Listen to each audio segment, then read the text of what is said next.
Well, everyone, my name, it's a thrill that you're all here. My name is Wanda Budrisky, and I am one of the originators, along with a number of the other team members here from Save Our Shoreline.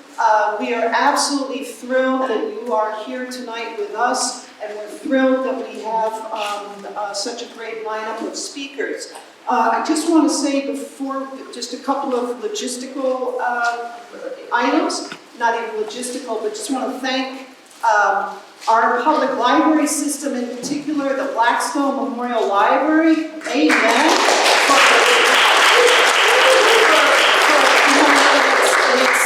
We have, and we're following the footsteps of 10,000 Hawks in East Haven by having our events in our public libraries. Where better can you bring a community conversation together of varying viewpoints to come in a dialogue with people maybe with varying points of view. So we hope that you will listen closely, learn something, ask questions. The format will be that we are going to have the speakers speak first and hold off on your questions until they have concluded. We must be out of here by 10 of 8. So we want to move along at a fast pace. And we also ask that you, whatever you brought in with you or got at the food table, that you will kindly put it in the trash, and we'll have a bag or something for the recycles. But we just ask, we're all volunteers. We don't have a staff to clean up and so forth, so we just ask your cooperation on that piece. I just want to say that to Save Our Shorelines, we started fomenting, so to speak, in the spring, actually late spring, early summer, because we attended an event, a handful of us, in fact, one of the speakers, Susan, Bryson, and I, and Shirley McCarthy, who cannot be here, and Chris Collins, the four of us went to a Hawks meeting in March, and we were so overwhelmed by the energy and the anger and the angst and the information that we learned, that we started to form in Short Beach. And we have made it, our tenet is to research. We are bringing our own expertises, whether it's lawyers, environmentalists, PhDs, medical doctors, educators. We are bringing our expertises to researching. So what you're going to hear tonight is some of the information from some of those PhDs and medical doctors and so forth, and from our community activists who are extraordinary. The other thing is, I'd like to just say what marks this night is that we are collaborating with our coalition network. We are delighted to include in the program folks from other organizations, groups, such as 10,000 Hawks, Keep Tweed Small. Some of the material is going to be also from parents and citizens of Greater New Haven. So you know, it's a ripple effect. You know, we were a handful in March, or excuse me, in June, and now we're holding public fora. I just want to also say to the public fora why we think these community conversations are so important is that we meet you and you meet us and you hear the information and you get and you get activated. And the last one we did was at Stony Creek, the library there, the Willoughby Wallace Library. And one of the people who attended, Sandra Reiners, got so into it, so excited. She took action. She called all the representatives. She called the executive director of Tweed. She wrote a letter to the editor. I think it was to the New Haven Register, or maybe it was also to the Sound. And as a former RTM member of the representative town meeting here in Branford, she presented a resolution to the RTM, and it was just a bipartisan resolution to the RTM last night in Branford. And unfortunately, Ironically, it failed on a very clear partisan vote, and that was a shame. And we just feel that it's because they didn't have enough information. I'm taking the the upper road on this one. So we hope that by your being here, that you too will want to take some specific steps, and we will be offering you all sorts of options for how you can get involved. And the most important is to share your information, like how we can contact you. And that's one of the speakers. There are sign-up sheets back there as well, and we have one that will circulate. So why don't you pick the...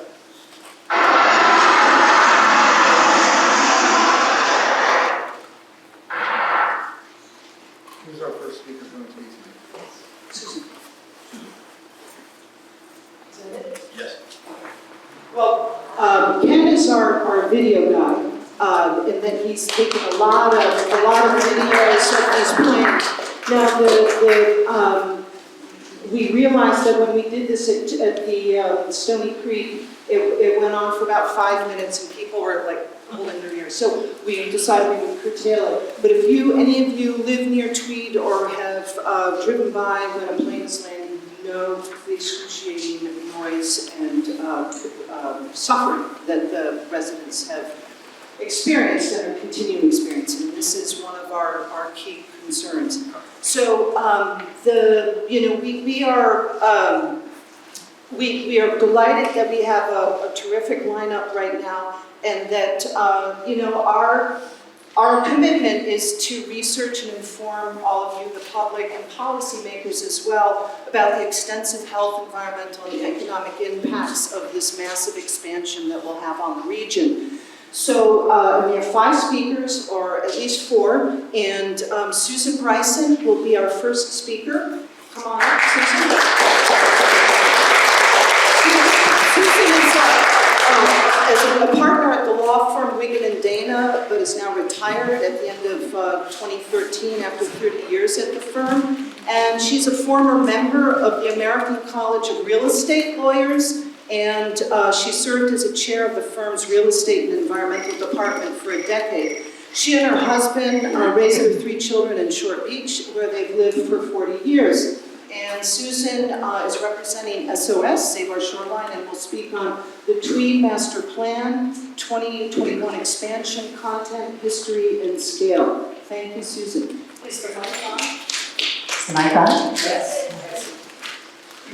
I'm trying to decide if I'm going to read this or talk to you, because I'd rather talk to you, but in fact, if I talk to you, I will take more than 10 minutes. So I think I will do a little bit of both. I have 10 minutes. No, I haven't. Excuse us, one technical. I have 10 minutes to do this, to give you, I recognize many of you. I'm happy to see that I see many of this, even away from my neighborhood. But I need to do this quickly to give you a brief history of Tweed. I'm not sure, I think there's a range of knowledge here, so let's start with that, to talk about the history of Tweed, what's going on here today, and what you can expect in the future, based almost exclusively on the master plan that was created for the airport in October of 2021. So as I'm sure you know, the airport is owned by the city of New Haven. The city owns the land, the airport, the runway, everything that relates to the operation of the airport on that site. It's a city-owned asset. But it straddles 2 towns. Part of it is in the city of New Haven, and part of it is in the town of East Haven. So that has caused a certain amount of strife over many years. I can hear the people from East Haven laughing over many, many years. And consistently, it is the city of New Haven that has wanted to expand Tweed, and the town of East Haven that would prefer to keep it small and compatible with the surrounding environment and community. So why is the town so opposed to this, as it remains to this day? Well, the location for an airport could hardly be worse. It is in a watershed, it's built on wetlands. Tuttle Creek crosses the property, meets up with Morris Creek, and drains into Long Island Sound. On its way, Morris Creek passes through Lighthouse Park, a place dear to many people, one of the few access beach places in the shoreline, where natural oyster beds flourish, and there's an annual hawk migration. It is situated, the airport is situated in a cheap by jowl neighborhood, house after house after house. The people who live there, they live there, they live across the street from the airport, they live at the ends of the runway, both ends of the runway. There are schools, churches, and yes, more parks miles away. It's very hard to get there. There's no easy access from the highway. And airports are not desirable neighbors. So in 2009, after recurring disputes, the two towns agreed that the airport runway could not be extended. That was beautiful. Everybody thought this is finally settled. And then within a couple of years, the city of New Haven and the Tweed Airport Authority, the operator of the airport, went to court and were victorious on the grounds that the Federal Aviation Authority only had jurisdiction to decide the length of a runway. The Federal Aviation Authority is the really sole regulator of this industry and aviation industry. And it was founded in the 1930s at a time when the country was growing. And they were excited about aviation, and the job of the aviation, the mission it was given was to expand safe aviation throughout the country. Unfortunately, that mission has never been changed, and that remains its mission. So it remains committed to growing the airline industry and looking out for the safety of airlines. That means passengers as well. But very little regard has been given to what's going on below. There's some modifications to that, but that remains basically true. So what now? As most of you know, in November of 2021, 737 jets started flying over our house, maybe your house. Avello, the recently established cheap airlines with leisure flights primarily to Florida, came to town. And has been expanding, more or less, 2 steps forward, 1 step back, 2 steps forward since then. I don't know, I didn't do a count today, but I think there's something like 16 flights going in and out of there daily. In addition to that, there's a considerable traffic in small jets. There's a company called NetJets that is a timeshare company that's very popular with business people. And they are stationed there. And then there's lots of private and personal jets, a business that expanded during the pandemic when people of means started flying privately, having their own planes. And that's very hard to give up, I think. So there's generally more activity of jets of all kinds and families. There's more parking spaces have been developed repeatedly. The airport authority has gone back to the city of New Haven to get more parkings. That's always been a threat to the wetlands, and it's always a recurring issue with the neighbors as problems with Morris Creek in particular arise. There has been approval of a big renovation of the existing terminal, which is on the west side, on the west side, on the New Haven side. Approval of a big renovation to the tune of $11 million in rising. And lots of activity on the ground, cutting down trees and so forth. More noise, more pollution, more traffic. But what I want you to register is that this activity, sort of disruptive as it feels to some of us, is not the expansion. This is a preamble to the expansion. The expansion, when people talk about the airport expansion, is a vision of what the airport is going to become. That is laid out in an updated master plan to the airport that was published in October of 2021. No FAA approval is necessary for the expansion that we perceive as an expansion, for the increased activity that exists in now, because they're not building new buildings or new structures. And there's no control over the number of flights that an operator can have at an airport, as long as they decide it's needed, that there's demand for it, which of course in the case of Avella was created as by offering very inexpensive flights. So the actual expansion, the real explosion of activity lies ahead. The master plan, as you can imagine, was tailored for growth. It seeks a runway extension from 5,600 feet to 6,600 feet. That doesn't sound like much, but what they really want to do is get to 7,600 feet, which is in the master plan, but that can't be done until certain impediments are removed, referring to houses. And interestingly, 7,600 feet is 600 feet longer than LaGuardia's runway. As an aside, I should explain that the runway has been the focal point of all these growth issues, specifically because it is the runway that determines what the options are for the operator in terms of the flights that can be at the airport. So flights, an extension of these magnitudes will allow the airport to fly longer flights, heavier flights. It'll make it better for freight. And we know that with the simple approval of the City Plan Commission, they will be allowed to do freight at Tweed. So that is a very big one, and one that we're focused on in addition to these concerns about what the future will bring. It also goes into wetlands on both ends. So in addition, they propose a new terminal, a very large terminal.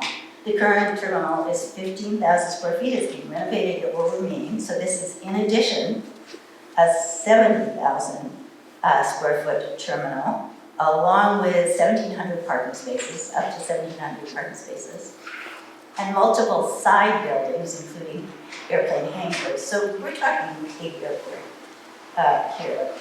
And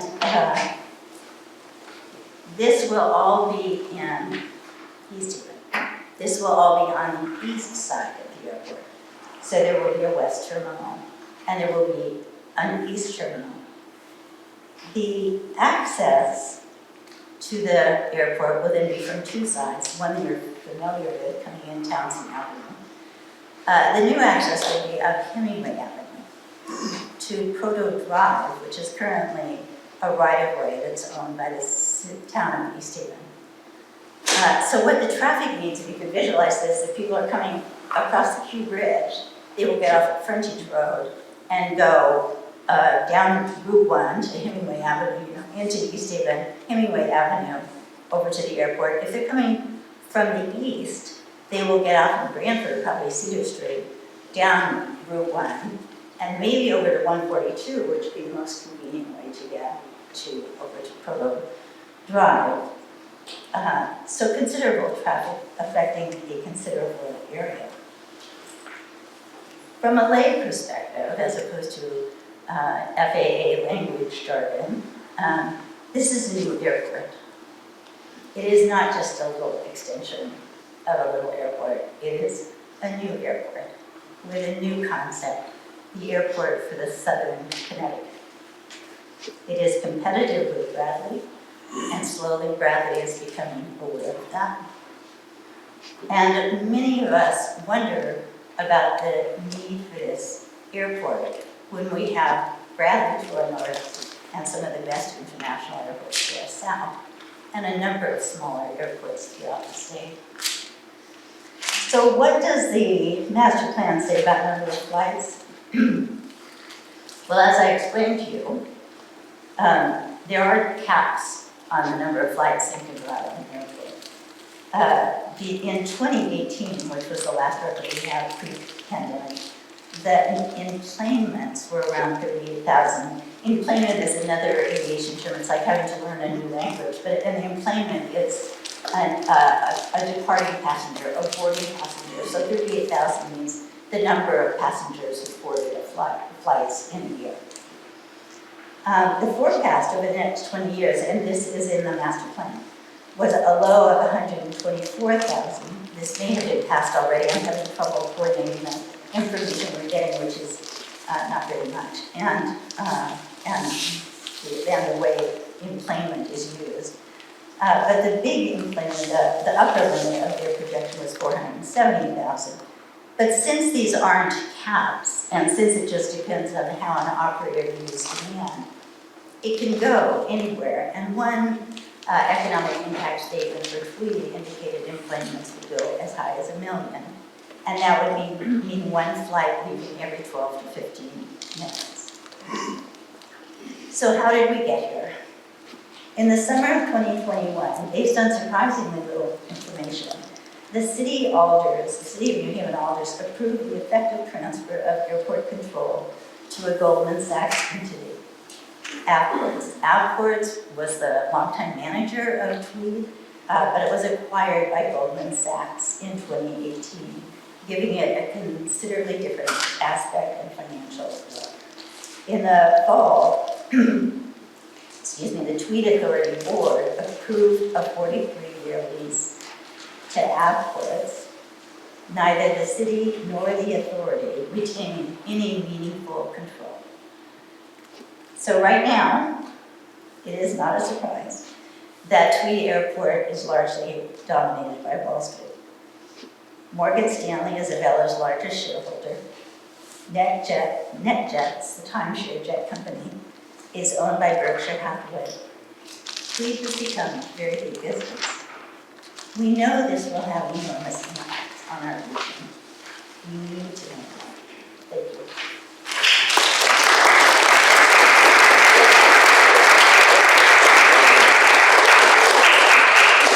Thank you, Susan. Next up is delighted to welcome Chris Kelly. Chris, you want to come on up? And just please make sure, can folks hear? Was that loud enough? Because yes. I'm not sure everybody is, if Susan was speaking into my... So please, speakers, make sure you really speak.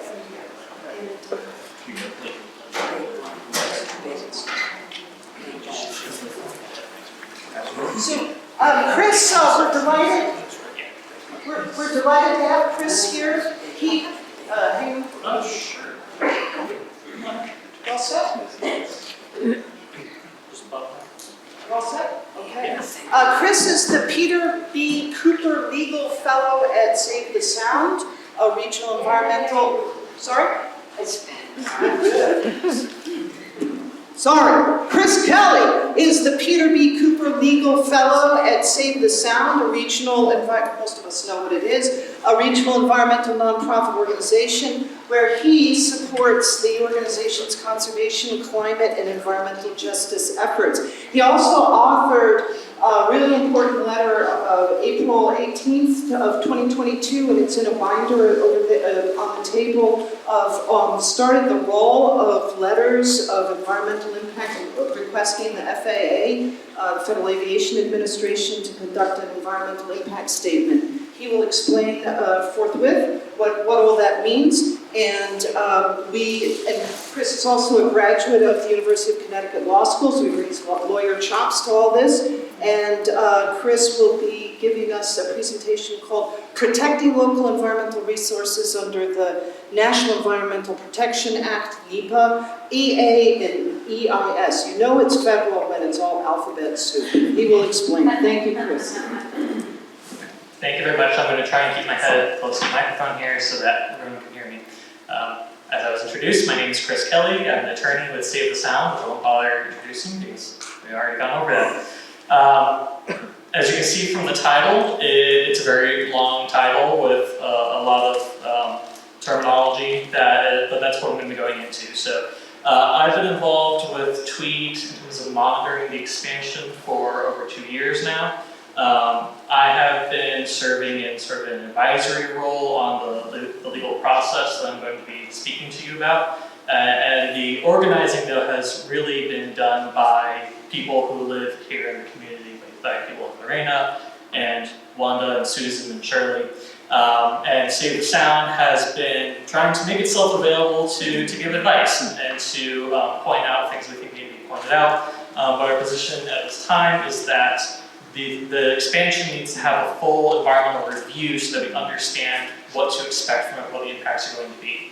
And then once we actually have the evidence before us, then we can take it further and see what we think will actually happen, what we think about that. So I'm going to go into this, and one thing that Susan was talking about was the fact that there are two phases to what's happening, right? There are flights that are happening, and essentially we don't have a say about that. That's what an airport is supposed to do. They're supposed to bring in flights and establish new routes.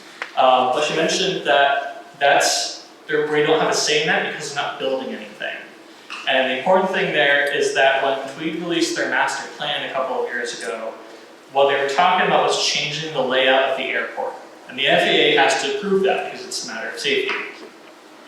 If the FAA is going to do something, especially something big, they have to follow NEPA, the National Environmental Policy Act. I'm going to give you a little law school lesson here, so forgive me. But either you love it or you hate it, and everyone agrees that essentially it doesn't do anything. NEPA doesn't require them to do anything. It doesn't require them to make a decision one way or another, and it doesn't necessarily do anything to protect us. What it does is it says that if you're going to do something big and impactful, you have to acknowledge it. You have to at least show that you did your homework beforehand, and if you're going to go do something like cut down a forest or pollute a river, you have to at least own up to it.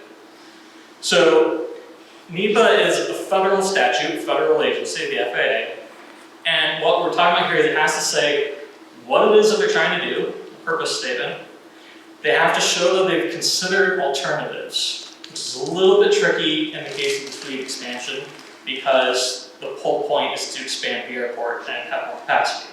But they have to at least consider the possibility of what would things look like if we didn't do anything at all, which, as you might imagine, it looks like nothing at all changes. They have to consider what things are actually affected. And it's a really long list, and I spared you putting the list in there, but it's a whole big list of different types of ways that the environment could be affected, and they consider plants and animals and air quality and water quality and land use and farmland and historic preservation for whatever reason, I don't understand why, noise, traffic, odors, a lot of different things to think about. Basically, this is what happens around us. These are the things that affect us.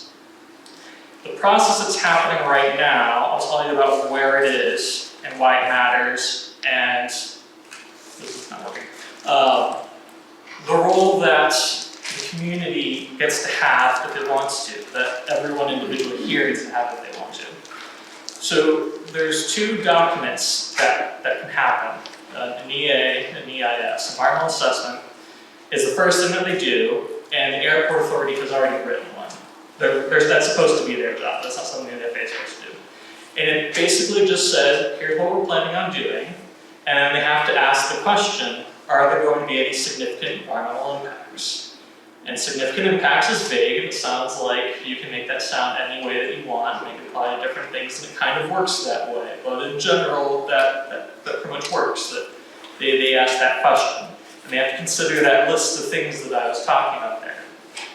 If there is a significant impact, then they have to do studies. They have to go into the environmental impact statement, which can be a very long process. It can run years. Sometimes it can be very expensive. They have to retain multiple firms to do studies. But the point of that is to say, all right, we're going to have an impact. What is that impact going to be? You have to be responsible for it. The way that we talk about it is they have to take a hard look at anything that they might have significant impact on. As I said though, just because there's a significant impact doesn't mean that they can't go ahead with it. It just means that they have to own up to it. So where we are right now is that the airport authority has written an EA and they provided it to the FAA. The FAA is considering it right now. There are some things that can happen in the meantime. The FAA could say there's some errors in here, some things we don't like, go back and fix it. That can happen. But what we're waiting for is for the FAA to actually do something. It could go one of two ways once they actually want to do something with the EA. They are either going to say that they have found that there's going to be no significant impact.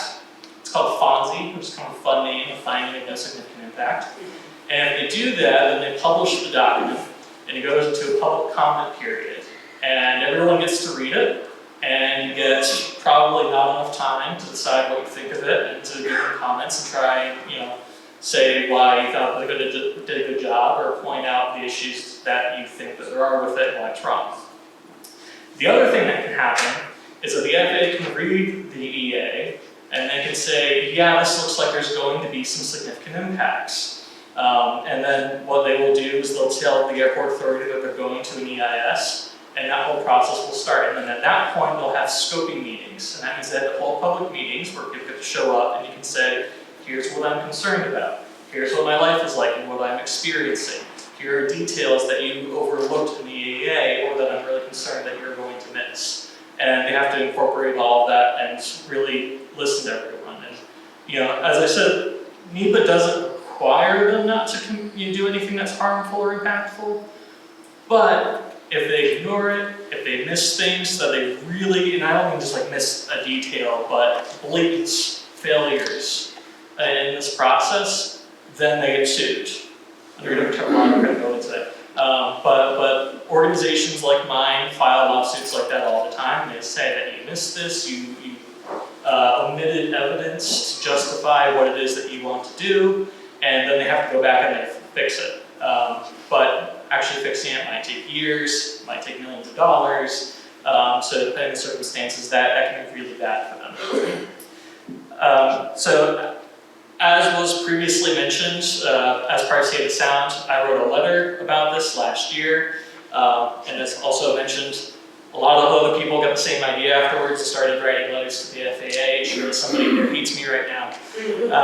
But the point of the letter was to try and cut off the idea that they were going to be ignoring facts and evidence, and basically just flagging details in these different categories that I was referring to before. As I said, the whole point of it was to say that as an environmental organization, it wasn't done because we've preemptively decided that we don't want there to be an airport expansion. We're a science and evidence-based organization. The fact is that we need to see the facts, and we want to make sure that they actually laid it all out there and that they did the studies properly. There were a couple of nuanced things about the EIS process that I raised in there, sort of as warnings that I don't think I'm going to get into right now because it would probably take a long time, but if anyone has any specific questions about that, I'd be happy to. But what I intended to do for my presentation is explain that process, and then also in terms of informing the community about what the concerns are. I was going to raise some of the environmental issues that have come up. Certain issues that are really tied into this, like noise and traffic, are things that others here are going to be much better suited to explain because they're living right there next to the airport, experiencing them. I live in Hartford, it's my profession, so I'm not personally experiencing this at home. I'm here because it's my job to reach out and try and make sure that people's voices are heard. But as Susan pointed out, the airport is right there in New Haven and East Haven. It's 394 acres, which, if you're wondering, is small even for Connecticut airports. And it's really pretty much surrounded by wetlands. These images come from the airport authority itself. I apologize, that's two different maps, but that's where the information was. These are the highlighted green areas. Don't mean that those are the only places where there are wetlands. It's where the airport authority has already sent out scientists and identified that there are wetlands. So what we're talking about here about expanding the runway is that runway is going to get extended straight into wetlands. And the most concerning thing from my organization's standpoint is that especially it's going to go into tidal wetlands and marine wetlands, which are much more threatened than inland freshwater wetlands already are. There's a lot of habitat that's involved there. There are species like the salt marsh sparrow, which it's a bird, it doesn't sound too significant, but those are disappearing. They're rapidly disappearing, and Our Shoreline is actually one of the best places for their habitat. Many people are also familiar with flooding issues. This is tied into the wetlands, because wetlands, if you don't know, act like a sponge. If you pave over wetlands, you're removing the sponge and the water has to find somewhere else to go. That image on the right is courtesy of 10,000 Hawks. They sent it to me a couple of summers ago. That's the current terminal there. It was flooded out. The airport was shut down for the day. That's also the highest elevation point on the airport property. The runway does get lower than that on one end. So, you know, you've got that picture right there, and then down The picture on the left shows the flood zone. It's the entire airport. And for the record, that is only inland flooding from rain. That doesn't have anything to do with the fact that it's coastal. This is not the best image. I took it from a weird program online, but this comes from Yukon, a group called Circa. They are considered to be some of the best sea level rise experts in the world. And they have this tool online called the Sea Level Rise Viewer, where they have modeled out sea level rise on Connecticut's shoreline. So this complements the flooding image I just shown, because this is showing sea level rise without considering rain, about what you could expect to happen with the water coming over to the airport from the south of Morse Creek, it's not really coming over the west side there in Morse Cove, but I think there's been a history of flooding there. And then on the east side from the Farm River estuary. So this is all sort of tied into these questions about if you're planning on having a multi-million-dollar expansion into this property, expanding it and buying out houses, in a coastal wetland area, what are you planning on doing in 20 years when the water is at your front door? And those are the kinds of questions where now is the time to raise them, and we have been raising them. And then last, I was just going to point out that there's a motley of other concerns that are not necessarily less significant, but probably less prominent, including habitat, water quality, and air quality. And then I will leave it to the other speakers to get into things like public health issues and environmental justice. Thank you.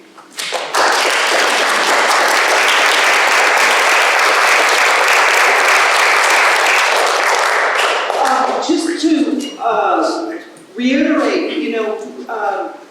one more reason why you should give us your contact information, because we'll be able to share with you some of this information, and I'm sure that Chris and Susan and others will be happy to be in touch with you and share. So just so you know. So next up, we have Gretel Galicchio. Gretel has spent most of her childhood in Branford and has made her home in New Haven for the past 30 years. After homeschooling her 3 children with an emphasis on community engagement and environmental activism, she is now deeply involved with 10,000 Hawks, the group in East Haven and New Haven, serving on its board and as a community lead for its air quality monitoring project in collaboration with Thriving Earth Exchange. She holds a BA in Education and Social Justice from the University of Massachusetts Amherst. And Gretel is representing 10,000 Hawks tonight and will address our health at Tweed Airport. Can I take that? Yes. Do you mind if I do that so that I can play with my cat? All right.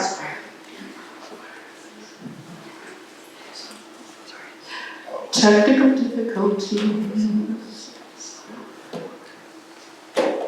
It's fine. 1 second. There we go. Oh, thank you. Yeah, that's great. But actually, can we get the, look, I had to remind myself what my name is. I'd rather they didn't see that. We're going to just do it through the slideshow right there. From the beginning or from Wow. Okay. Just a regular time. Okay, thanks for your patience. Thanks for your help. Good evening. My name is Gretel Galicchio, and I am a member of 10,000 Hawks that you heard a little bit about. And of course, 10,000 Hawks is working diligently to oppose the Tweed expansion for many different reasons. But as someone who lives in New Haven and only footsteps away from the main entrance to Tweed, I am particularly grateful that I've been invited by Save Our Shoreline to come and talk about our health and Tweed Airport, which of course are two things that really don't complement each other very well. And I want to start off by thanking Drs. Shirley McCarthy and Marshall Cox, whose research forms the heart of a lot of what I'm going to be talking about. And you'll even see that I'm making use of some of the slides that they prepared and used in other presentations So Shirley, Marshall, wherever you are, I'm going to try to do you proud. So this is my neighborhood. This is Marshall's map of my neighborhood. You can see Tweed is right there. And this is my house, this little blue point. Marshall has added these little points to the map. I won't tell you yet what they are. You'll hear about those very soon. But many of you are probably familiar with my neighborhood. You know some of the big attractions, Lighthouse Point. I was delighted that Susan mentioned the annual hawk migration down at Lighthouse Point. That's, of course, it's in honor of that yearly event that my organization takes its name. And Fort Nathan Hale, I didn't mention the Party Morris House. These are the reasons why historic monuments are included in NEPA, by the way, okay? Because the chemical erosion happening to those beautiful buildings, we'll talk. Anyway, but of course what makes this place most meaningful to me is the last bullet point there. This is where my family is. These are where my friends are. The seawall, the parks, the schools. This is where I live. As Susan said, this is a real neighborhood. And lots of people live there. Of course, right across the other side of Tweed is East Haven, also very much a real community, full of beautiful places and lots of people who love living there. Also happens to be one of the state of Connecticut's designated environmental justice communities. You'll hear more about that later too.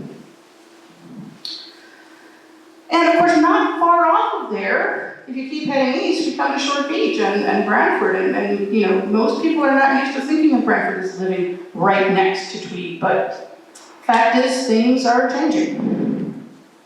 So here's the new kid on the block, as you've heard. Velo started flying in November of 2021, and I'll skip over lots of what you've heard. Yes, it's up to about 30 arrivals and departures of Velo only. That doesn't include all the private jets and things, so there's a lot of activity in the neighborhood now. I've been in that neighborhood for 25 years, and I have to say, never minded the airport, except when every now and then Air Force One would come to town, but you know. Anyway, what's it like to live with all of this new activity? Well, as you can imagine, it's very loud. This is from Shirley. It is a mobile decibel, sound meter, which is reading 103 decibels, just over as that 737 goes over these houses. 103 decibels is absolutely no joke. It's really no joke if you happen to live in this house and hear it 30 times a day, or 15 times a day, or 5 times a day. Now, the FAA and the aviation industry call the experience of having that jet fly over your house noise annoyance. But the Hearing Health Foundation, who prepared this chart, disagrees. They warn that any sound above 70 decibels are harmful. Any sound at all. Now, that's especially true of sounds that are sustained or cumulative. I would say that 30 flights at 103 decibels a day we're getting up there. The FAA, as Chris has said, does have policies and rules and regulations, including ones that guide the threshold of noise allowable, or at least expected for an airport community to tolerate, above which the FAA runs programs for insulating your homes and providing new doors and windows. But of course, there's nothing they can do about the sidewalks, the parks, the seawall, the backyard, the porch. Now, the FAA threshold at this point is given here. It's 65 decibels DNL, which is really not a reading. They're not saying, oh, anything over 65 decibels, that's a problem. We can see that that's not a problem. 65 decibels DNL is an average. And it essentially, it stands for, it's devised by a formula, rather, it's not a straightforward average, but it's an average that represents the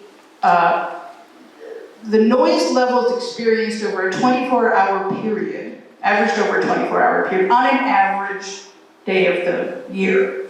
So not the height of Christmas travel, not the mornings when you're having 6 jets go off within an hour. just if you sort of average the whole 24-hour period out.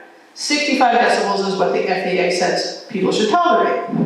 Of course, this isn't even based on the ground noise measurements, as that mobile one that you saw was.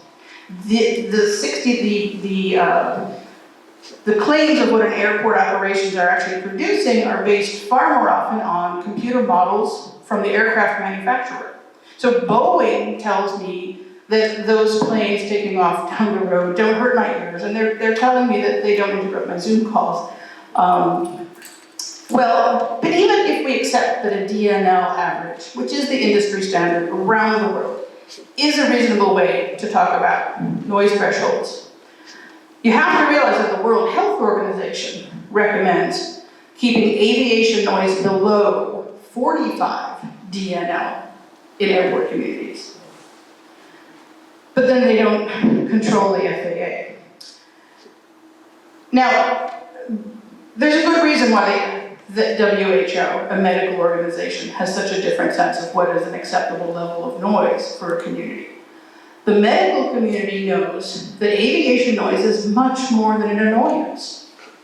Science has shown that both peak noise events, really loud ones, suddenly short-lived, and cumulative noise causes both people and animals severe distress. Dr. McCarthy identified many studies. She lists just a few. Many studies describing the lasting harmful effects of high noise impacts on both physical and mental health. For example, obviously, decreased sleep, but also the use of psychotropic medications to address that. Incidents of hypertension and myocardial infarction, stroke, due to noise. The buildup of the experience of the noise, the stress of noise, far more than an annoyance. And of course, as a former homeschooler, I must say, the decreased academic performance of children by affecting their cognitive skills, not to mention, of course, the cognitive skills of their parents. This is also a problem. In a recent study at SeaTac Airport in Washington State, it was found that people who live within 10 miles of a very busy airport suffer all kinds of health effects, including a greater percentage of infants born prematurely or with low birth weight, higher hospitalization rates for asthma, stroke, respiratory diseases, heart disease, even diabetes, lower life expectancy, and of course, higher rates of overall death. This is within a 10-mile range, not just people who live at the doorstep. Death from heart and respiratory disease, even homicide. I didn't highlight that one because I'm really trying to live in denial about that for now. Now, the fact that the communities suffering the worst health impacts are those closest to airports makes the proposed expansion of Tweed a crisis of environmental justice. But notice this radius here in this study. Another large study showed that premature death increased within 12.5 miles of an airport. That radius of 12.5 miles, similar to the 10-mile radius in the earlier study, is ascribed, as Shirley notes here, to air pollutants, aviation attributable air pollutants, known as PM 2.5 and O3.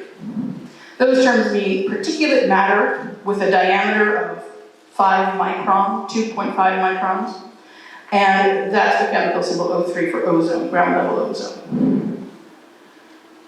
Now, in that, Dr. McCarthy gives us a hint of what the major cause of all this very serious disease could be, even at such distances from the runways themselves. It's fine particulate air pollution. If you want an idea of how small 2.5 microns is, well, a micron is 1/millionth of a meter, and as you can see with this lovely EPA provided chart or diagram, here is PM 2.5. This is a human hair. This is a piece of beach sand. So a human hair is maybe 60, 70 microns across, depending on how fine your hair is. But it would take maybe 30 PM 2.5 to be as thick as that same piece of very fine human hair. A speck of dust is 4 times as thick as these tiny little things. It's just one of these tiny little things. Dr. McCarthy's research goes on to show how damaging PM 2.5 can be, even to those whom you think would be the best protected. Here she cites some studies that have found that maternally inhaled black carbon particles, which, yes, are the product of jet fuel exhaust, cross the placenta and then move into human fetal organs during pregnancy as these brains and lungs and hearts are developing. They're already breathing in that stuff. Now, to the other measurements cited in those studies, 12.5 miles. That's the radius out from the airport where these health impacts have been measured. You can see that this means that even in neighborhoods not troubled with frequent noise from jet engines, people are being constantly impacted. By the way, the EPA has recently proposed a dramatic lowering of acceptable concentrations of PM 2.5. But they're doing that just now as Tweed has begun to pump out more and more of these things into our air. But how do we know this? How do we know Tweed is really producing so much? Well, I mean, after all, they're not required, no airport is, to monitor or account for the emissions from their operations. They don't know how much it's producing. But that's where Marshall comes in. Remember my neighborhood map that he made? One of those nice little points, all those little blue pins. They're sort of surrounding the airport like the points of the compass. There's this one little outlier over here. We'll get to that. So those pins are locations where Marshall has positioned one of these little guys, an aware Omni air quality monitor and noise meter. For several months now, they've been taking readings every few minutes of different toxic air pollutants, including PM 2.5, and a group of chemicals known as VOCs. Perhaps you've encountered these. I'm sure you have. Volatile organic compounds, which, as a group, contribute to the formation of ground-level ozone. The monitors here, as I said, also measure ambient sound. They don't get the most accurate decibel readings, but they give you a sense of how relative noise. Now, Marshall takes his readings, he compares them to these charts to the established levels of acceptable concentrations of PM 2.5, or the EPA's understanding of what's a not so bad, what's a good. They actually have an excellent, I love this, they have an excellent number of VOCs to be breathing in. But, you know, it is 0, so I'll give them that, although it does go up a little bit. Anyway,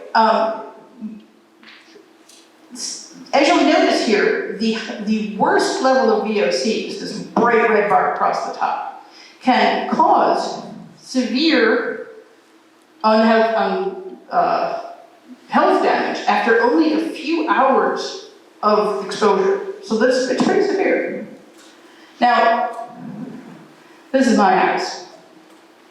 And Marshall has placed one of these monitors there. And as you can see, pretty much like clockwork, when the planes every morning turn on their engines and idle, they're not allowed to take off because there's supposedly a generous agreement to the residents here, but they sit on the tarmac and they idle, and every morning, like clockwork, we get these spikes of VOCs outside my door, which are always in the very unhealthy zone. And here we are again, just about the same time every morning.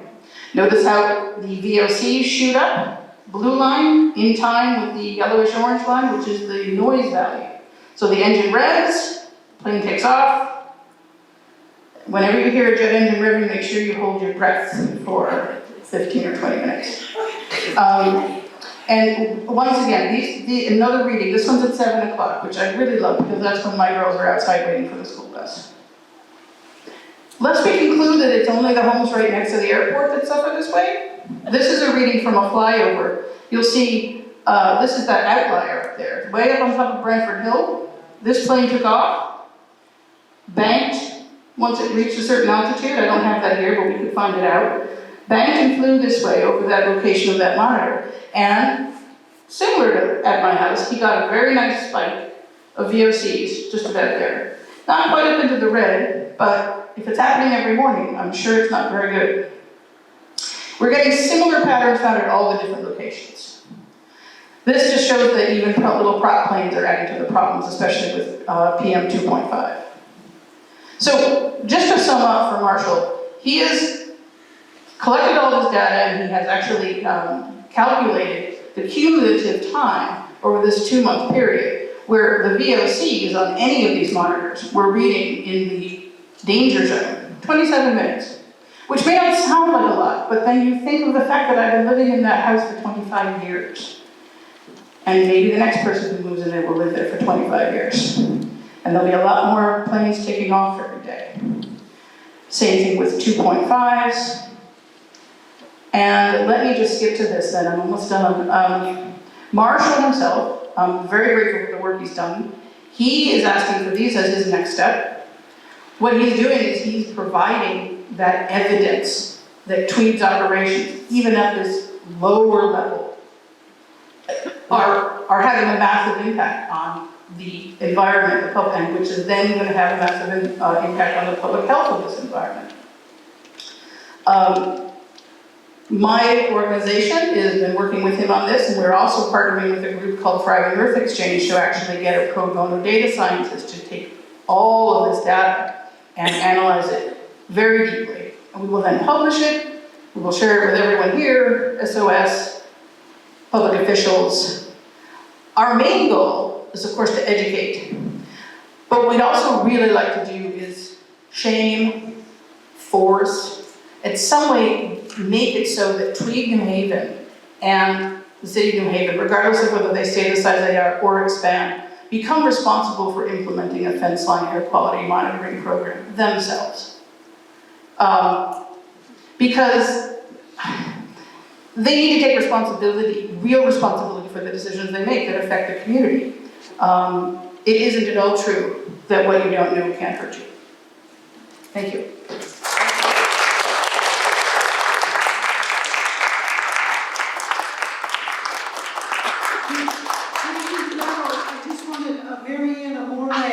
She was raising her hand.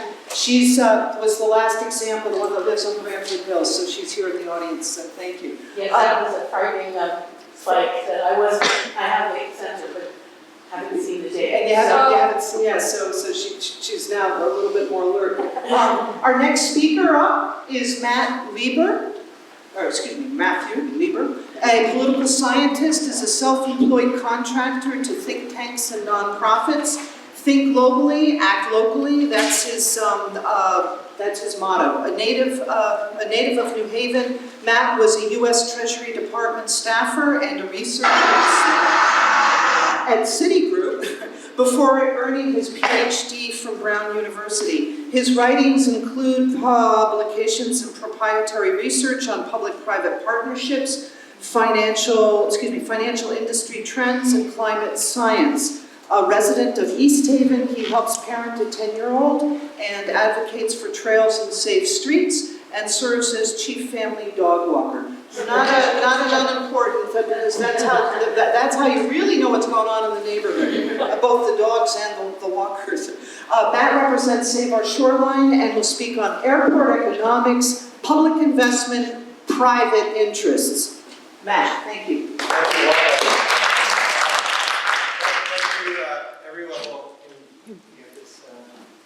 My apologies. It's right here on the screen, but it's not coming up here for some reason. Uh-oh. Yeah, I'm failing this one, sorry. Check the wire. Maybe if you lift up the computer again, you have that. So that's Some.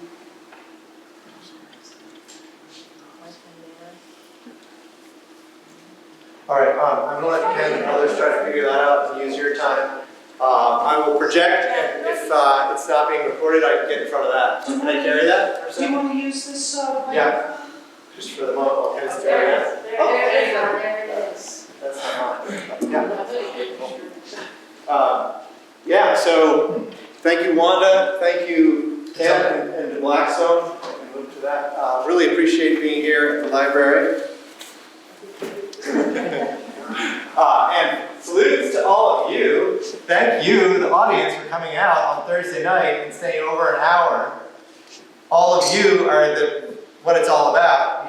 The power of 5 citizens to change the world. So with that, I want to give you some information and make an argument that I think you'll find interesting, that's important, that's not been part of the conversation as much as so airport economics, I'm going to talk about subsidies. The economics of expansion are all about subsidies. And I find them wrong-headed after all we've been through, with all we've got on our hands with climate, with many things, and what's coming at us. But you make your own evaluations. I have 3 points, really, that federal subsidies are the basis of expansion. Second, that privatization, as Susan has explained, airport privatization creates incentives to monetize Tweed Airport in ways that go against the interests of the community, regardless of the interests of the residents. 360,000 in that 12.5-mile radius circle. And third, policy implications are straightforward in my talk.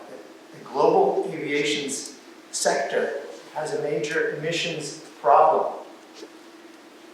And we should stop subsidizing growth of unsustainable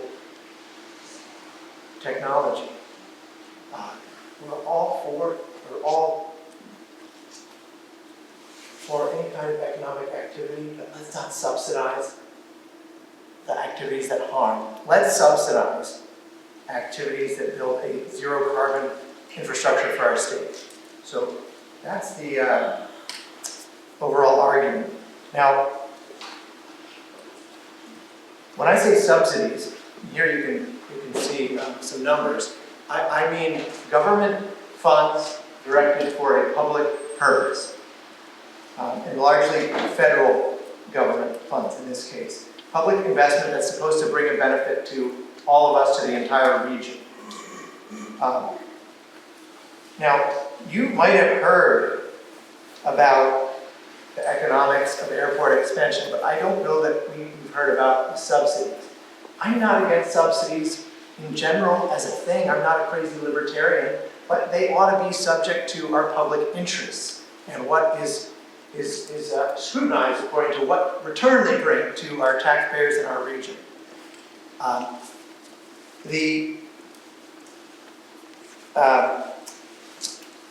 You might have heard some other things about the economics, about private investment and stimulating economic growth, because that's what we always hear. Our elected leaders like to talk about that. Mayor Elliker recently in November was at Tweed Airport and called Tweed Airport an economic development engine. Our Connecticut law founding Tweed Airport Authority describes its very purpose to maintain and improve the airport as an important economic asset for Connecticut. So there's something a little fishy to me in this language, these promises. These claims and promises have some questionable assumptions. They leave out this point that we're subsidizing the activity. So this shows, this was information obtained from a FOIA request from 1983 to 2018. That's $63 million in Federal Aviation Administration grants through the Airport Improvement Program to maintain, build the runways and taxiways, and important safety needs for the airport activity. But it's something we don't hear that our taxpayers, our funds are paying for. What we hear, it's good for business. There's a couple of dubious assumptions that have to be pointed out. That what's good for business is supposed to be good for Greater New Haven and its people. That's a trickle-down argument. What's good for business is good for some businesses that enjoy the convenience of business travel, insider businesses, and good for we know who, for a small group get that immediate benefit. The absence of flights, the second assumption, is what's holding back firm creation in New Haven. New Haven has a long history of struggling with firms leaving the New Haven area and trying to revitalize and regenerate firm creations and business starts that has very, very little to do with the presence of a large-scale airport. And the studies that are cited are not reliable. They're written by aviation industry insiders, or they use flawed methodologies. For example, very simply, they equate economic activity of airports, which is a thing. They do provide jobs and employ people and have assets, with a stimulative effect, which is a different thing. There's no magic in an airport other than any other activity. There's arguments that it may be non-stimulating. If the money is, if people are going on vacations, we can just turn around the causality and think about airports that the studies don't look at. The factor that airports might not be the cause of economic growth and all this business formation and so on, but rather the result of economic growth. It's an obvious hypothesis that with wealth, you want to fly. And we just have to look at the ultra-low-cost carrier in place in Tweed New Haven Airport now. It's seen such growth. With money, with income, people will fly to Florida. So that we have really to question this notion that it's going to make an impact in some kind of business dynamism sense. No, it's about the subsidies. The elected leaders, the politicians, I was wondering, why aren't they worried about all these bad things? Nobody's really taking the bait here. This has lots of problems. But they really like airports, because airports bring in money from the Federal Aviation Administration. They bring in contracts and funds. So since 2018, the funding in the infrastructure grants have increased to 19 million roughly in those 3+ years. So you can see an uptick beginning in 2007, and then recently. This all characterizes the last 4 years, 4 or 5 million a year, all characterizes activity before the expansion, which is going to be 100 million or 70 or 80 million more. And my point here, emphasizing these federal involvement, is not to say federal involvement is a bad thing, it's to say that it's being funded by our taxpayers. It's not being funded by the Wall Street entities. That's the second point here, incentives. And so, when we get to those briefly, I can describe them in the Q&A. But New Haven privatized the airport, and that is the description of the long-term lease, a 43-year lease. It's very uncommon. Why they did that? The airport asset is not a great money-making asset. It has real problems with growing and scaling. It's had for decades since I was born to try to expand in this encircled area with a limited footprint. So the arguments of why they did that, what I've heard is that was the best deal that they could get from the private investors, Avports. They didn't look at other alternatives, which raised a real question. They're stuck thinking about growing aviation in a time when it has a real emissions problem, when it's an unsustainable technology.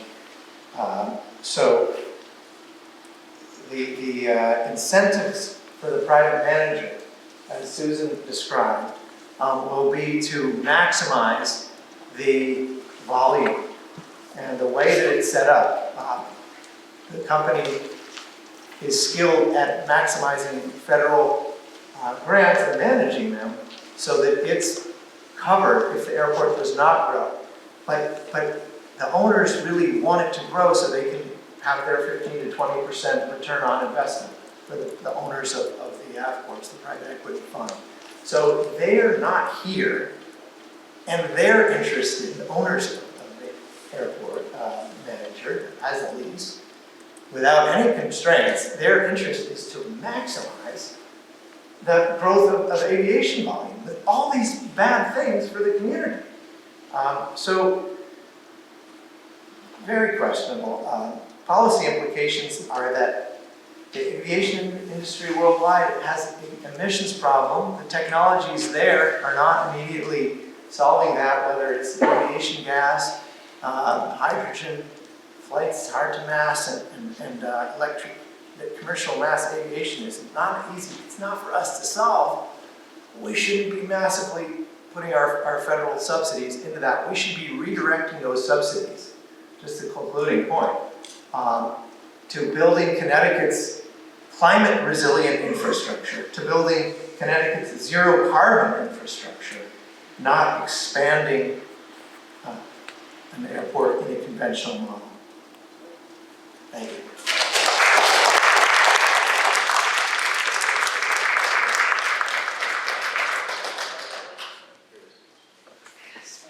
Thank you, Matt.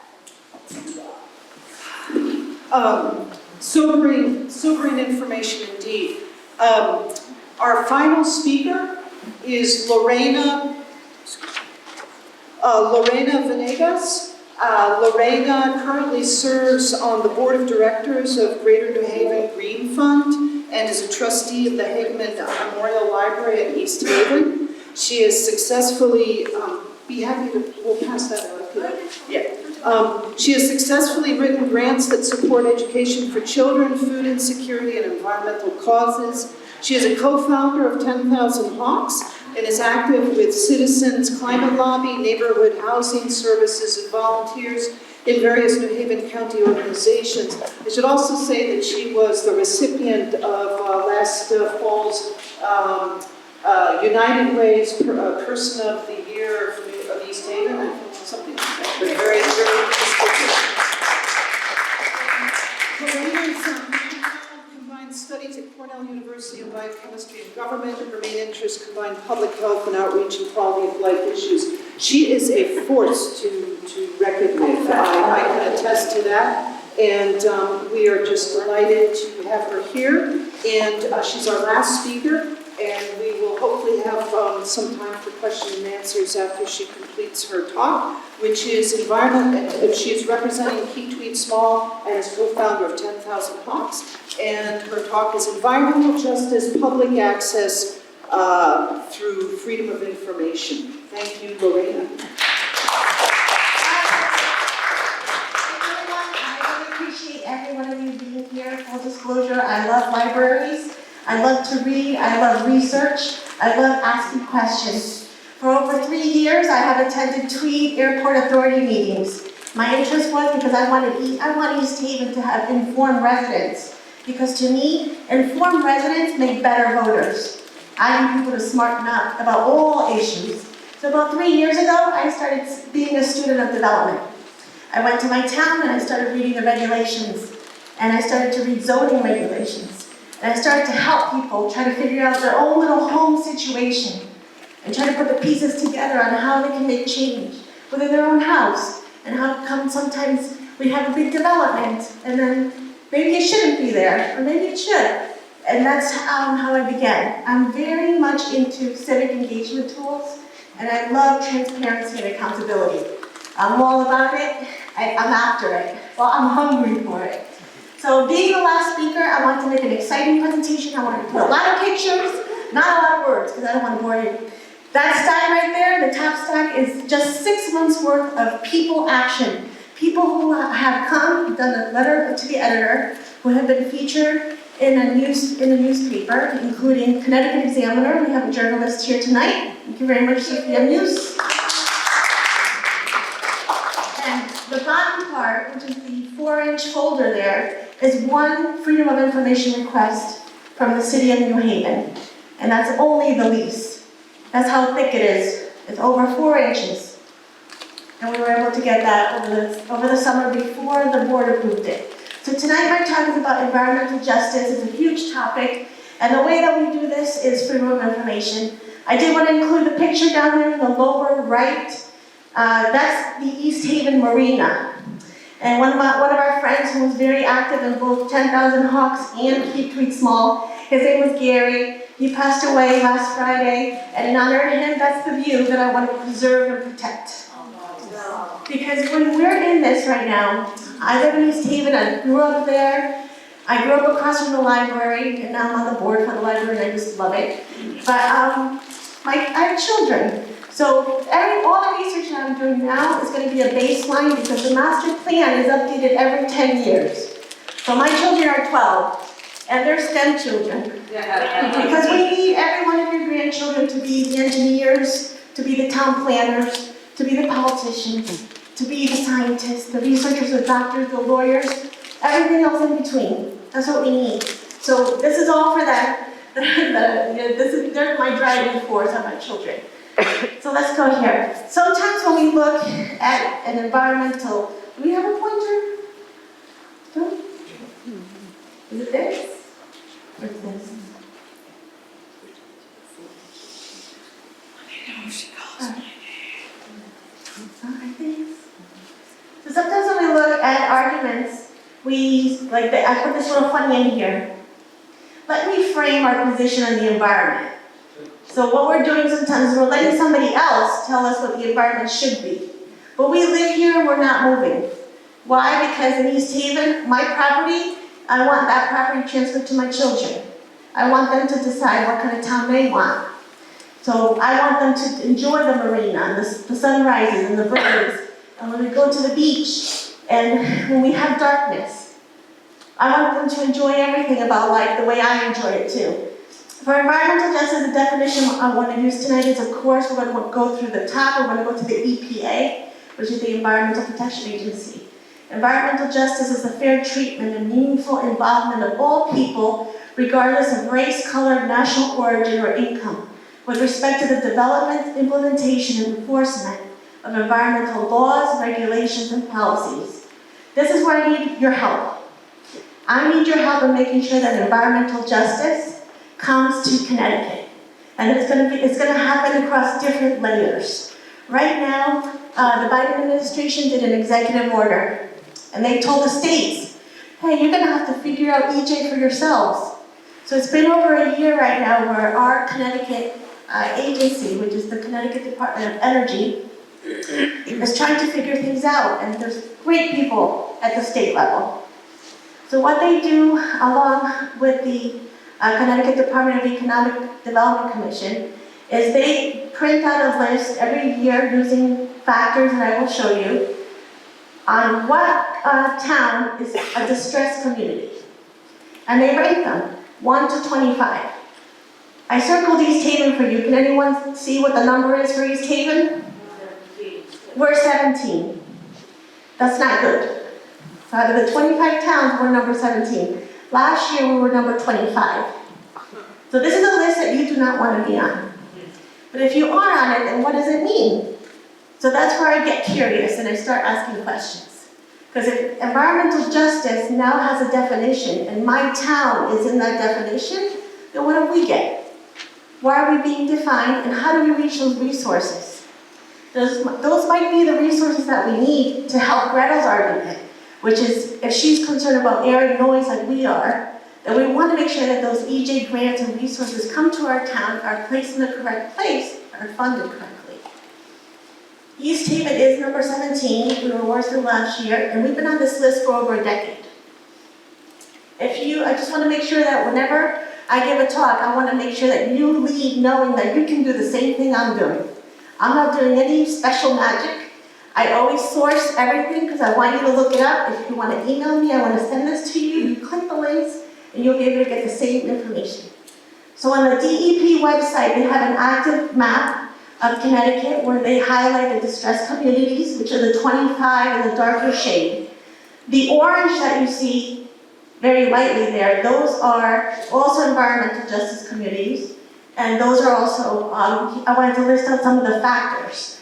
So the factors that are determine whether you're an environmental justice town include per capita income, percent of poverty in the population, unemployment rate, the change in populations, what year your house was built, what's the percent of people with a high school degree or higher, and per capita adjusted equalized grand list numbers. Everything you can search on your own, but tonight I wanted to show you a closer look.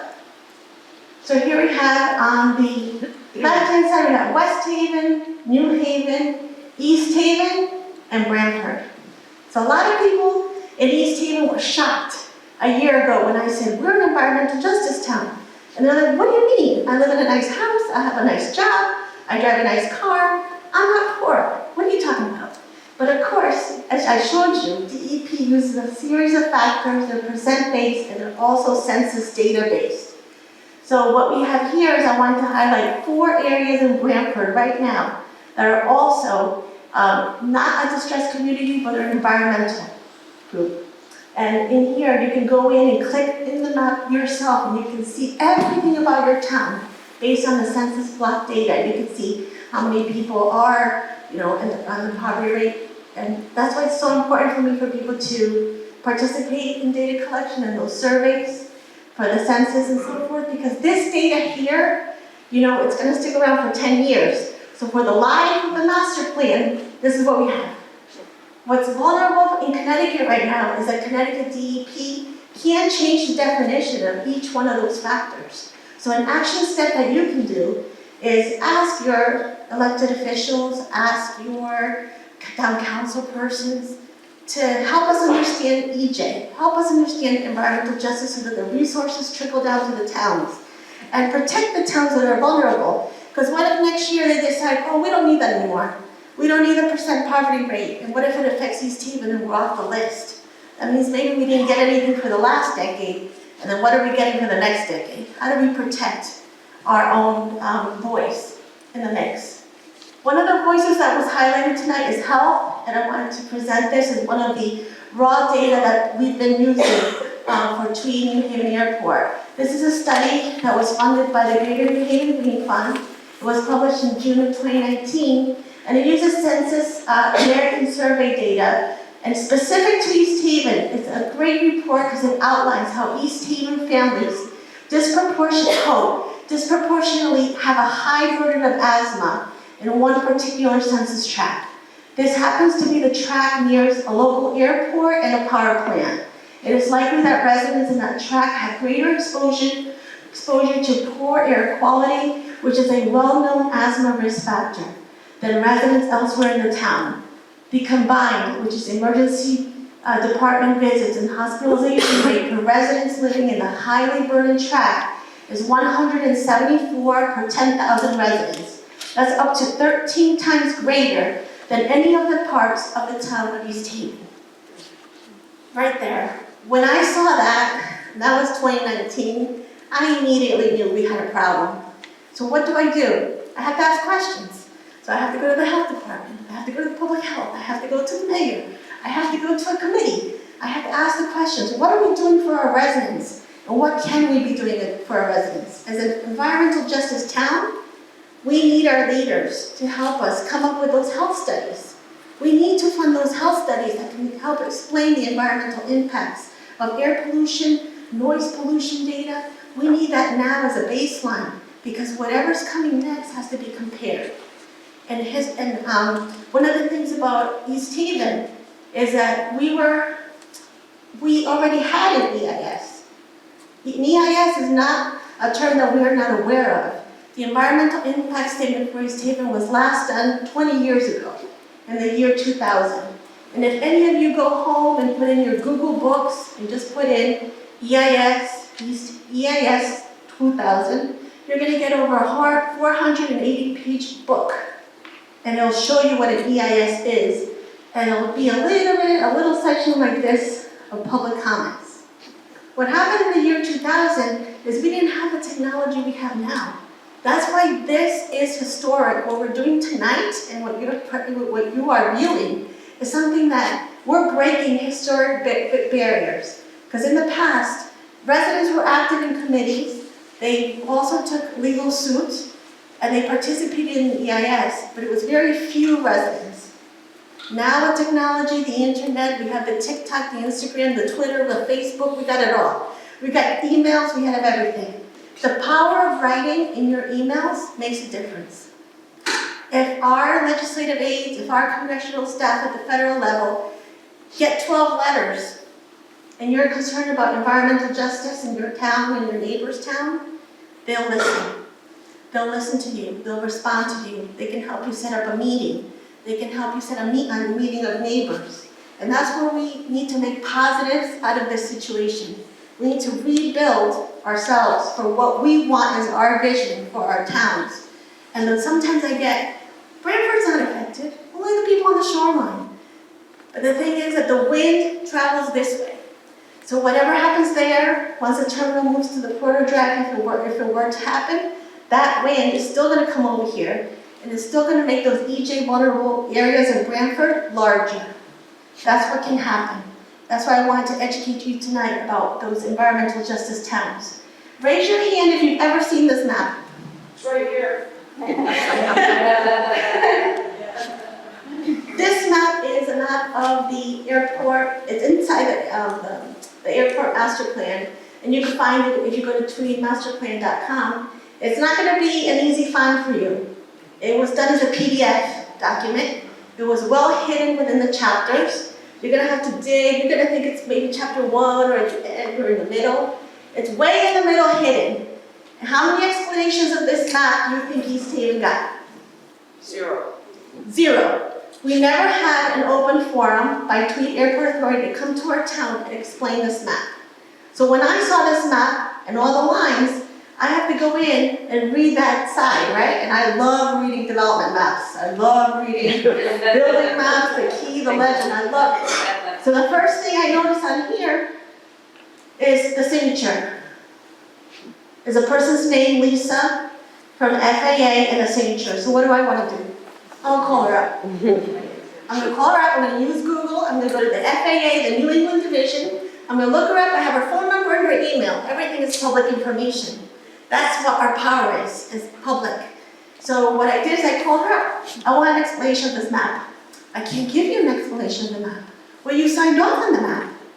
How come I can't get an explanation when the map directly affects me, affects Gretel, she's over here, affects all my friends down here. They bought a house here. Guess what these houses are on this side? Future acquisition. But they won't call it that. They're going to call it a voluntary participation program. It's already in the lease. And they approved it without asking. What is a voluntary participation agreement? It's a little word that means eminent domain. And you know eminent domain history in Connecticut? We have a very bad history of it. You can already you can flash back in your head. Bridgeport, New London. We already have bad history of eminent domain in Connecticut. Guess how many wetlands projects DEP has approved for over 1 acre in the last 25 years? None. So why us? Why now? We don't know. We have to ask more questions. So when we ask more questions, one of the things we can use is history.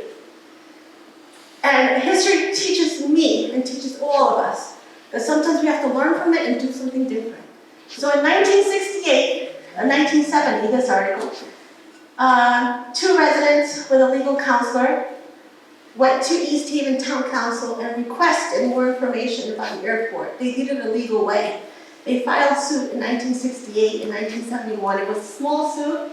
For me, it was a success. Because you know, when you have people powered with facts, that makes change happen. It's not about being boisterous. You know, a lot of people think that I'm going to chain myself to a plane. I will not, because I have children.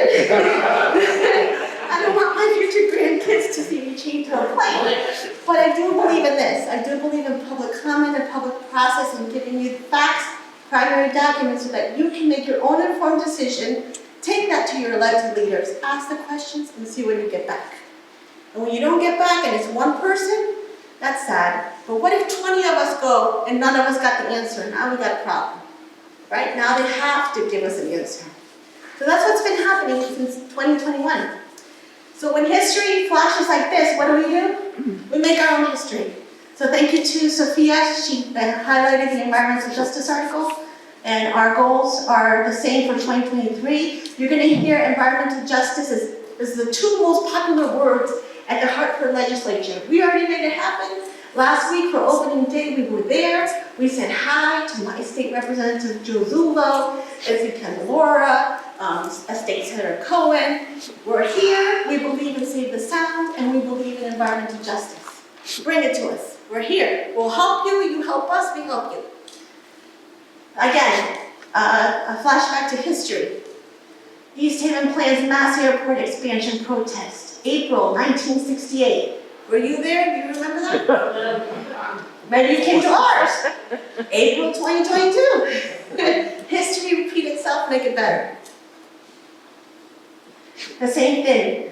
Town council, mayors involved, upset. What happened to us? The same thing. We got those EIS letters from all those state reps, all our mayors. Some of them did a flip. Some of them don't know why they did a flip. That's okay, because baby, change happens in small steps. Here's a picture of Leanne, one of our 10,000 Hawks members. On the very first day, we went to Hageman Library that has the largest archive of Tweed materials.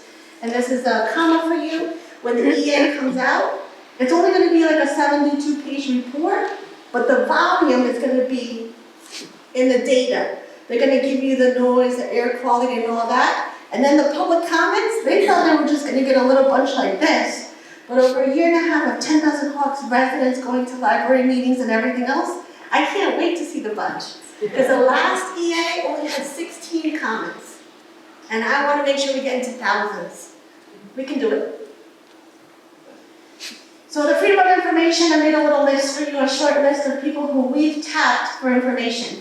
So it starts off with a simple letter. And from that letter, we get a whole bunch of answers. And a whole bunch of mind changing, and I want to thank everyone for being involved. And we have a lot of emails right now to go through. These are really sensitive emails. I want to share them with the legislative aides. These concern noise. These are direct communications from FAA to the authorities at Tweed. These are things that none of the public has seen to date. There are questions about the noise ordinance in New Haven. There are questions about children's health. There are open questions about Proto Drive. All these questions have yet to be answered, and that's why 2023 is our year to make sure we get answers to everything. The FAA had a person named Richard Doucette, and one of the things that he said here, I could see that happening. The only thing more confusing than an airport noise analysis is an AQ analysis. It would be hard to meet people's expectations regarding public health and climate change. It would be helpful to find out what health studies there have been in the area from local and Connecticut sources that could be a reference. We need to cite actual rates and numbers and the various risk factors in the area. Now this was November 2021, which is after they spoke to us. So our questions and our buzz caused them to now scramble. And that's what we want them to do. We want them to scramble because we need an EIS. I'm gonna leave you with this last paragraph because I'm very concerned about it right now, and that's this one. It's written by Richard Doucette. I'm also writing to suggest that you work directly with the Tweed team to recommend that they work proactively and consider potential impacts to communities with environmental justice concerns and potential impacts to children's environmental health in accordance with Executive Order 13985. What does this mean to me? It means that Tweed hasn't done the work. And our elected leaders have to go in there and demand that the work be done. Because this is saying to me that children's effects are already happening, and probably have happened 20 years and probably started happening right in the 60s. And now we have a cumulative effect. And I can show you educational data for East Haven that could be linked to this. So my last slide over here, things you can do. We can write letters to the editor. We can participate in that environmental assessment process. You're going to have a copy of everything here at this library too. It's going to be at the Branford Library, the East Haven Library, and New Haven. There's going to be public forums that are being led by the Tweed team. They haven't set the dates. When that opens up, we're going to have 45 days. There's an awesome neighborhood group that has been doing legal templates, so your letters have meaning and are unique. A shout out to Gabriella and Elena. And we need to make sure that we get thousands of letters this time. Because why? Because this is a baseline. We started off with one little handout going door to door, and we don't know what's going to happen next. History told us that East Haven did halt it in the past, and as of March of last year, Mayor Corfora in the State of the Town address did agree that there were concerns about the benefits and the impacts. He did write a letter requesting an EIS. He did do a request for freedom of information. He did hire counsel and aviation attorneys, and he did say no to the deal on June 21st of 2022. Thank you so much, Save the Sound. And here's that brochure that I updated for you with the latest and greatest context for the elected officials. It also contains their very neutral, it's not partisan. You can share it with a neighbor, hang it on the fridge, take a picture of it. And it has also information that you can file an air complaint, a noise complaint in the brochure. Thank you so much.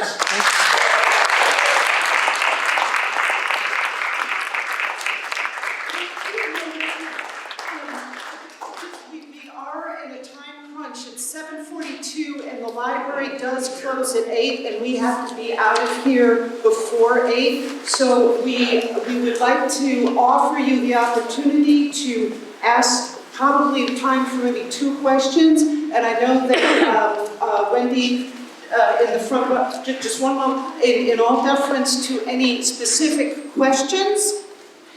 Anybody? If not, you have your 1 minute, and then we would offer you to get something a snack on your way out. But please, the most important thing you can do is, because we will share the information, is that you can sign, stay in touch. We need a legible contact information. That's how we can get in touch with you. If you don't want to do that, but you want to touch base, you can write Save Our Shoreline CT@gmail.com and introduce yourselves that way. So, would you like to say a word? A minute. Do you want to use Can you hear me? Can you all hear me? Okay. Does anybody here, aside from Lorena and Gretel, live in New Haven? 25% of New Haven has asthma. And that number is from the 1980s. It's now more like 30 or 40%.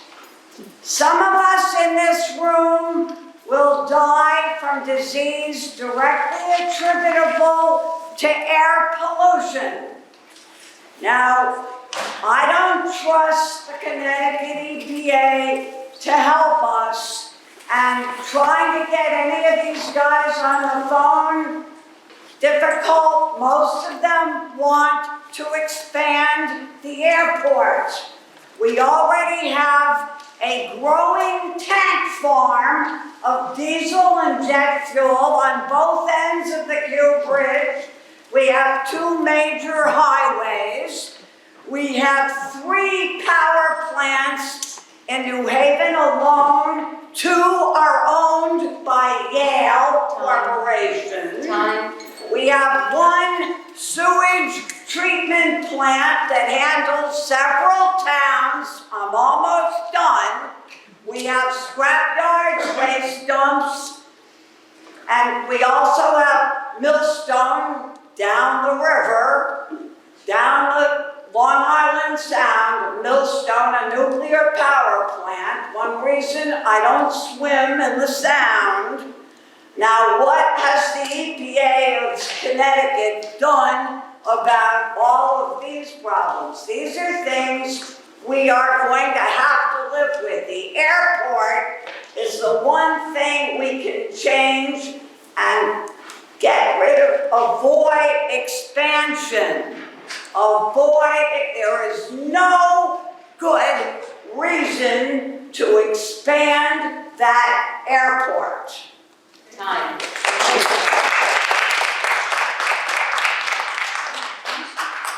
Hi everybody, my name is Margaret Wheeler. I lived in Morris Cove for 25 years. I now live in Shoreline. I've been involved since 1995. And worked with East Haven, getting almost 4,000 signatures. That's how we got the memorandum of understanding of 20 years of peace. That not to expand the runway until 2019 when Tweed silently went to the state and wrote a memorandum of agreement. So that's kind of the path. Right now, what can you all do? This is the most important part. From what we hear, the EA is going to be released around February 1st. You'll hear that. We have a 45-day comment period. I got to ask Greta and Lorraine on this question. I contacted Gail from the FAA and asked her, will our EA letters be on the EA document, like we all did? Anybody want to So sign? writing an important question is really important. How do you write a meaningful environmental assessment question to make the FAA and the engineering group, Carl and Johnson, do their work to find more meaningful data? That's a tricky part that we all have to do. We can't just go in there. I've read many EAs and the public comments. You just can't go and say, I am so loud here, da da da da da. You've got to have data and you've got to have information that's pertinent and make them do our work. So I really suggest that we have another meeting where we meet and look at examples of really well-written environmental assessment letters that can legally be used if we need it. And I highly recommend that you contact the complaint form for Tweed. It's called the BOG site. It's on report. And contact them and let them know when you hear a plane outside the noise ordinance. What's the noise ordinance right now? 7 to 10? Is it 7 to 10? I feel here. 7 to 10? Well, yeah, after 11 and after 7, you should not be hearing any jets. New Haven has a noise ordinance. You type in the complaint form, which by the way, I got the FAA to update, and you tell them there's a low-flying plane, if it woke you up, and you let them know because we need the data, because they have to release that data, and then we can put that into our public comments and say, these are all the violations that you've done. And they've done a lot of violations already, right? Oh yeah, their history with the area is completely, I mean, we're talking wetland violations, wetland pollutants, noise violations. So we need to let the Council of Environmental Quality, you've got to contact them too, the federal level, to let them know that the community has not been heard. So can we get like some new meeting in the future where we help people write the environmental assessments? Letters? Yeah. You know, we have. Right, so how many people would like to help with how to write really meaningful letters that we can bring your computers and we'll help you like write those letters and send them in and show you where to send